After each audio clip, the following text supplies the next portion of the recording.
Galera, estou aqui no stand da MSI na Computex 2024, vamos passar por os destaques da empresa, que trouxe bastante coisa. Então nós temos aí a parte corporativa, tem o pessoal mais engravatado ali no fundo, naquela parte em escuro, mas para nós consumidores finais, e principalmente a galera que monta PC, tem algumas novidades bem maneiras. Novas mainboards de AMD e o misterioso socket da Intel que ninguém pode dizer o nome, modificações, né, em liquid coolings e também até, por exemplo, o Claw tá aqui, o portátil da MSI para jogar, notebooks, telas.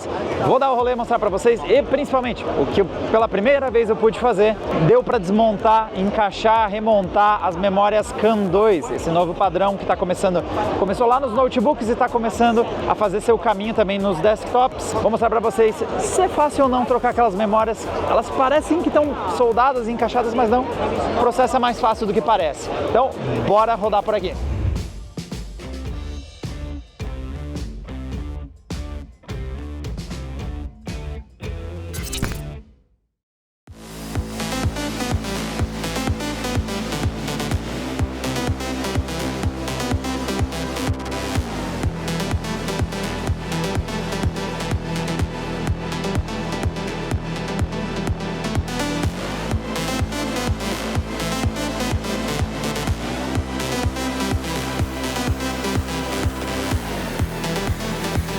A primeira coisa que eu quero mostrar para vocês é o novo padrão de memórias que está começando a aparecer em diversos fabricantes, e aqui na MSI eu tenho uma mainboard para mostrar isso para vocês. Esse aqui é o Project Zero da MSI, então o foco dessa mainboard é sumir com os conectores ao máximo, ficar com um visual o mais clean possível. Então é por isso que todos os conectores foram girados aqui para a parte de trás. Você vai ter o conector de 24 pinos, à direita você vai ter os dois conectores de CPU. Então, ao máximo, essas conexões todas estão reposicionadas para a parte de trás da placa, para não ficar aquela estética ruim de um monte de cabos na parte da frente. Mas a outra novidade está aqui, ó. Essa aqui é a região das memórias, que vocês já estão estranhando, que ela não está tão evidente. Se eu aperto essa chave aqui, ó, ela é tipo um switchzinho, aperto e puxo, eu tenho acesso ali embaixo às memórias. Esse aqui então é o padrão CAN 2, que a gente está vendo diversos fabricantes começando a trazer mainboards com ele.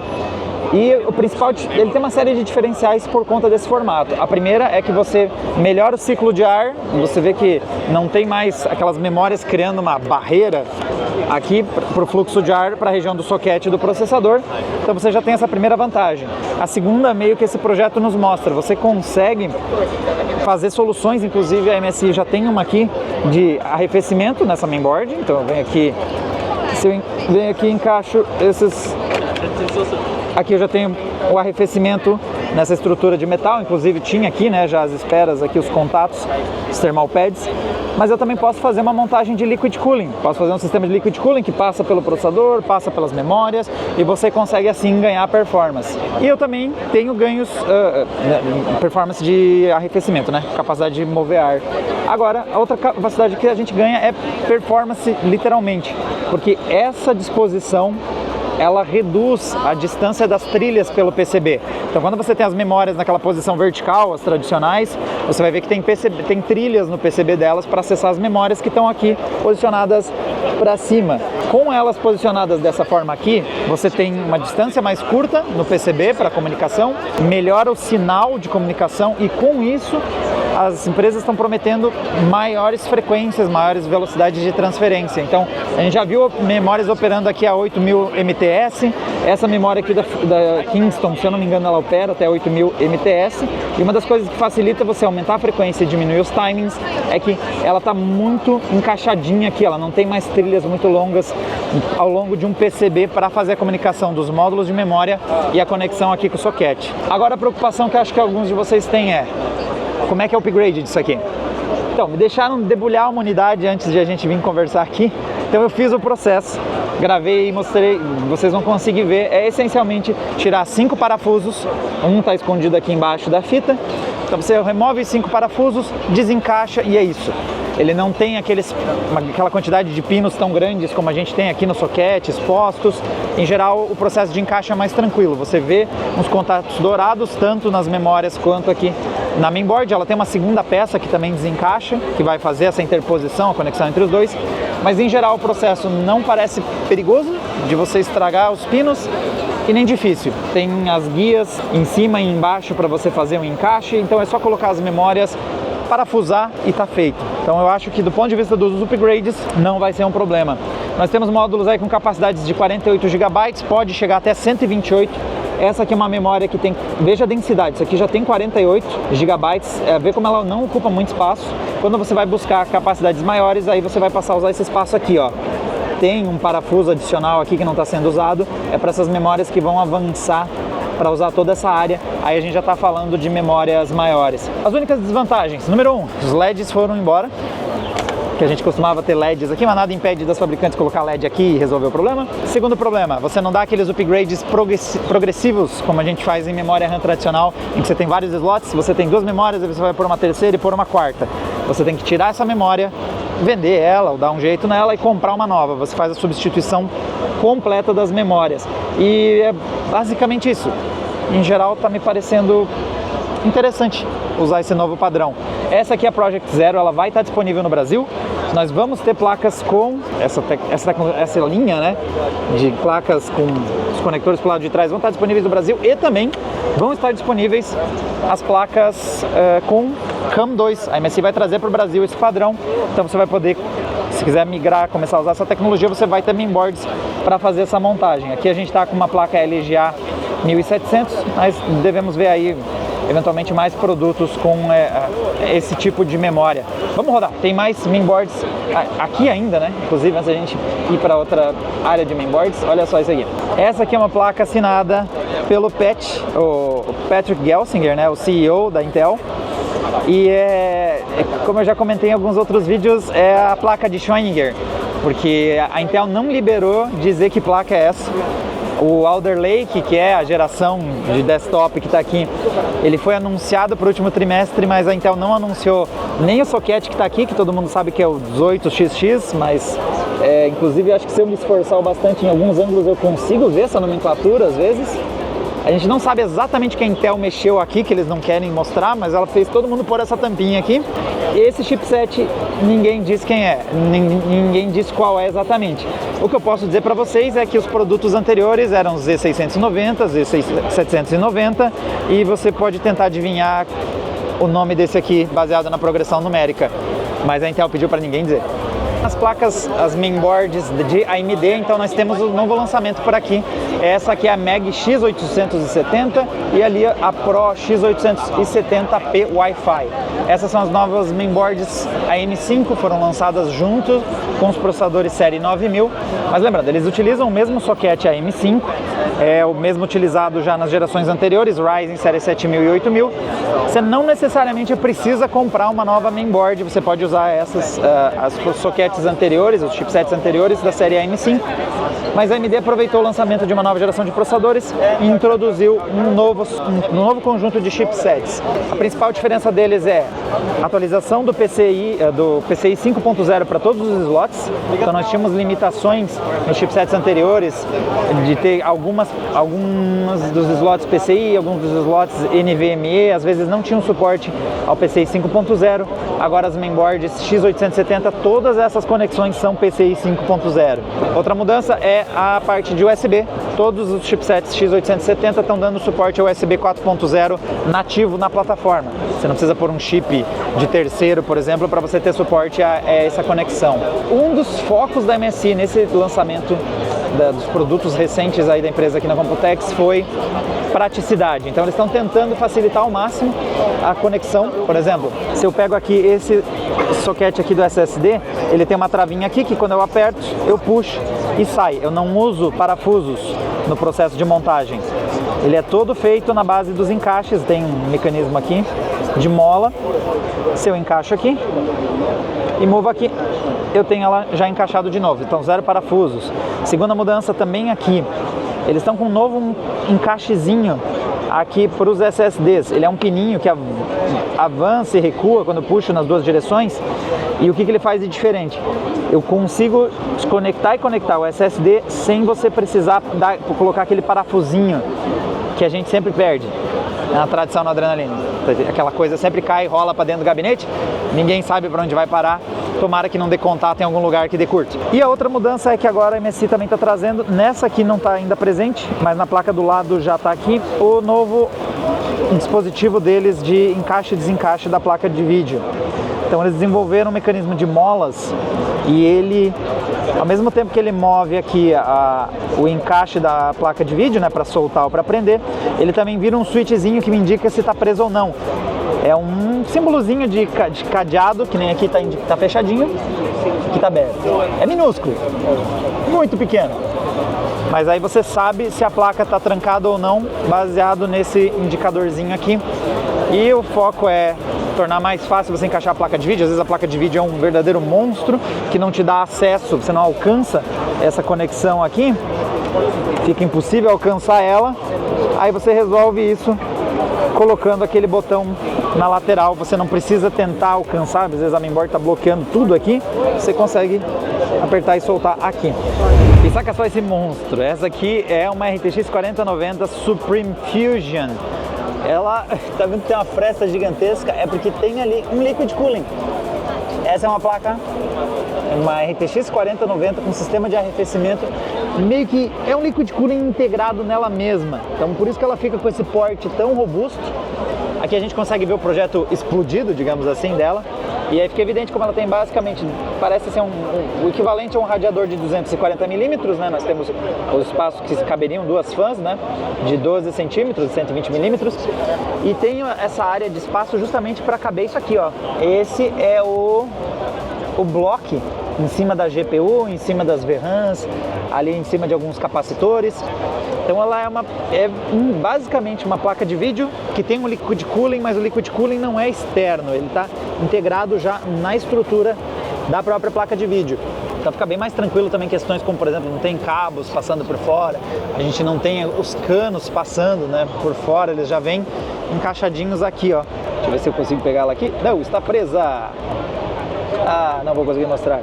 Mas a gente já tem o caninho aqui encaixando lá atrás no radiador. E agora na parte de Liquid Cooling, a apresentação da MSI aqui foi do Core Liquid P-Series. A empresa focou 100% em reduzir parafuso, reduzir processos de montagem. Então esse é um Liquid Cooling que não tem a necessidade de montar as três fãs. As três fãs vêm encaixadas em uma única estrutura, você só tem os 4 parafusos nos cantos, não tem aquela necessidade de montar fã a fã. As fãs também vêm montadas no bloco, no radiador. Então você já tem inclusive um encaixe aqui bem mais preciso, ela já não tem às vezes aquela folga que fica entre as fãs e o radiador. O objetivo é ser uma peça mais fechadinha, montada e que você vai reduzir a quantidade de poeira e de sujeira que entra nessa fresta.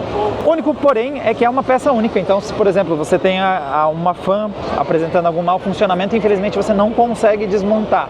Ele é um kit que já vem todo pronto, tem só essa desvantagem. E a MSI focou em também reduzir a quantidade de cabos. Então a ideia deles é, se você usar uma mainboard deles, já com o conector próprio que eles estão usando, que é esse aqui, esse é o único conector que você vai precisar. E também é o único cabo passando, porque os cabos que ligam aqui essa tela e o bloco e a bomba, eles estão todos passando por dentro do cano.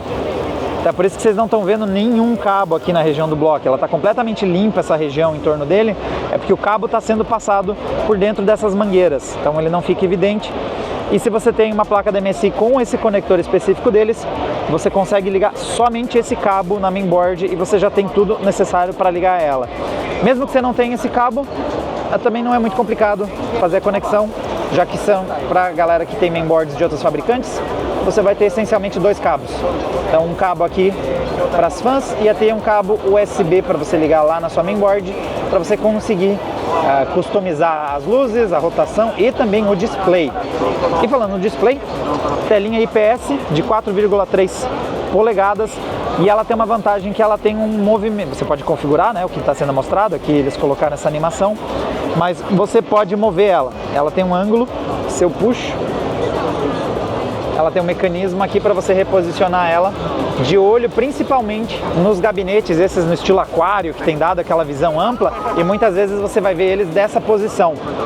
Então essa inclinação dela faz com que você fique com a tela mais visível do que se eu mantivesse ele no tradicional seria esse formato, você acabava perdendo boa parte da visibilidade desse display. E outro lançamento, logo ao lado aqui, estão desmontando um indefeso, na verdade está bem desmontado, coitado. Esse aqui é o 300R Airflow PZ White, que eu imagino que não seja esse, é esse, e não faz sentido o gabinete preto se chamar White. A principal mudança dele é isso aqui, ó. Ele tem um novo tipo de fan.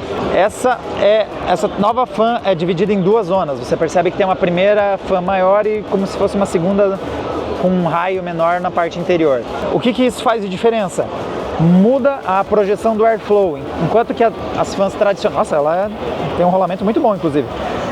Enquanto que as fãs tradicionais vão direcionar aquele fluxo de ar em uma linha reta, esse sistema duplo faz ela formar um turbilhão, faz parecido com um furacão. Estão demonstrando na telinha aqui atrás. E essa mudança do formato de como o ar está passando faz com que ela consiga projetar em linha reta mais longe e mais forte. Qual é a lógica então aqui? Se você projeta o ar com mais força, você consegue fazer mais airflow na região onde você precisa. Então isso aqui vai jogar bem na região das placas de vídeo aqui. Com mais força, com mais intensidade, vai melhorar a redução de calor, o fluxo de ar vai ser melhor. E as fãs de cima, que aqui não está montado, mas você também pode daí montar elas na parte superior, vão jogar aqui na região onde está o processador. Então um airflow mais forte, quer dizer uma troca de calor mais eficiente e uma redução na temperatura dos componentes do seu PC. E um bom exemplo ali da implementação da tela que nós estávamos falando, ó, esse aqui é o Maestro, é um gabinete com esse vidro, fazendo esse acabamento muito bonito, é um vidro curvado, esse tipo de coisa é difícil de fazer em larga escala, é uma coisa que traz um acabamento realmente muito premium, e ele mostra pra gente por que a ideia da tela na diagonal que nós temos ali no Liquid Cooling. Aqui nós estamos com um Liquid Cooling que tem a posição fixa dele, quando eu estou aqui o display é legal, mas como muitas vezes você está pensando, você montou justamente um gabinete que tem a diagonal aqui, eu já não vejo aquela tela nessa posição. Se ela tem a inclinação, a gente já tem uma visão mais clara do display em cima do Liquid Cooling e uma build muito bonita, justamente porque usa, né, essa placa de vídeo que a gente viu na CIES e achou maravilhosa. Então essa aí é a Expert, e muito legal esse design deles, e um design mais nas cores pretas ficou bem maneiro. Nós temos duas fontes sendo mostradas aqui. Essa fonte é a A1200GS, uma fonte pronta para o PCI 5.0. É uma fonte modular, já tem dois conectores, ó, de 12 volts disponíveis aqui. E um acabamento que eu acho, uma coisinha que a MSI faz que eu acho muito maneiro, é essa pintura no cabo. Tem essa pintura amarela. O objetivo dela é você saber se você conectou até o final ou não o cabo. Então a gente viu o problema nessas primeiras gerações de NVIDIA usando esse conector de 12 pinos, muitos eram relacionados a você não conectar corretamente. Se você tem essa marcação em amarelo, você sabe se o cabo foi encaixado até o final ou não, porque fica bem de leve, ó, a cor amarela. Enquanto eu não encaixar até o final, eu sei que não foi encaixado. Tem que sumir completamente a cor amarela para você ter a certeza que o cabo foi encaixado até o final. Se você deixa levemente desencaixado, já vai começar a aparecer a marcação amarela, fica muito evidente, ó, que você não fez o encaixe até o final. É uma solução bem rudimentar, bem simples, mas funciona. Então não tem nem como discutir. É realmente um jeito bem eficiente de você saber se conectou o cabo de 12 volts até o final. Então, dois conectores de 12 volts, você consegue pôr duas placas RTX, né, dentro dessa especificação. E se você vai pôr dois monstros, não só duas RTX, você vai pôr duas 4080, duas 4090, aí você vai mirar na Mag AI A1600T. Também tem dois conectores de 16. Também tem o conector de 16 pinos aqui, dois deles, para você fazer a conexão de duas placas de alta performance RTX, só que entrega até 1600 watts de potência e tem esse design muito bonito. Outra diferença dessa fonte é que ela já está usando um novo tipo de MOSFET, o SiC. Esse é um MOSFET que aquece menos, então a proposta daqui da MSI com essa Mag é ser uma fonte que, mesmo entregando a alta potência que ela oferece, garantir que ela não aqueça em excesso, é um componente a menos para aumentar o aquecimento do seu PC. E sempre lembrando que aquecimento e durabilidade são extremamente vinculados. Então, quanto mais aquece um componente eletrônico, mais você está afetando a durabilidade dele. Bom, galera, esse foi o nosso giro aqui pelo espaço da MSI. Eu foquei mais nos componentes de hardware, especialmente esses que vêm para o Brasil. Então, boa parte do que eu mostrei, praticamente tudo desses produtos para consumidor final vão estar disponíveis no mercado brasileiro ao longo dos próximos trimestres. Alguns produtos mais próximos do fim do ano, alguns já vão estar disponíveis no Q3, né? No trimestre que está prestes a começar. Tem bastante coisa aqui. Nós temos, como eu mencionei, tem o MSI Claw também, o portátil, que dá para jogar nele aqui, testar com alguns games. Tem uma área toda aqui de notebooks. Vai vir para o Brasil também notebooks da MSI, pelo que o pessoal daqui da empresa me informou. A gente deve ver praticamente todos os produtos para consumidor final em exibição aqui. Vai ter algumas unidades no Brasil. Então, devemos ver notebooks. Eu vi aqui que tem uma área grande também de monitores. Então, muitos monitores usando a tecnologia QLED já, os pontos quânticos, usando o painel da Samsung. Então, telas OLED, telas de outras tecnologias também. Então o espaço aqui tá bem recheado. O foco foi mais aqui falar mesmo de hardware, mas também vai ter esses outros tipos de dispositivos, notebooks, telas, entre outros. Galera, para mais da cobertura direto aqui da Computex 2024, assina o canal, marca o sininho ali para receber a notificação e a gente se vê no próximo vídeo. Tchau, tchau!